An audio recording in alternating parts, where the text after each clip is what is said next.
ত্রিপুরা প্রদেশ তৃণমূল কংগ্রেসের উদ্যোগে গরিব দুস্থদের বস্ত্রদান কর্মসূচি পালন করা হলো। বনমালীপুর এলাকায় গরিব দুস্থদের মধ্যে বস্ত্র বিতরণ করলেন যুব তৃণমূল কংগ্রেসের সভাপতি শান্তনু সাহা। এদিন চিত্তরঞ্জন রোড স্থিত তৃণমূল ভবনের সামনে হয় অনুষ্ঠানটি।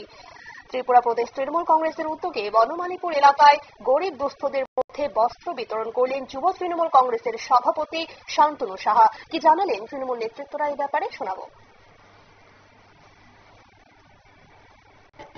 হাসিতে রাখা যায়, সুখে রাখা যায়, তাই আজকে আমরা বস্ত্র বিতরণ করছি এবং আপনাদের মাধ্যমে আমি রাজ্যের প্রত্যেকটি অংশের মানুষকে শারদীয় দুর্গোৎসবের প্রীতি আন্তরিক শুভেচ্ছা এবং অভিনন্দন জানাই এবং বড়দেরকে আমার প্রণাম জানাই।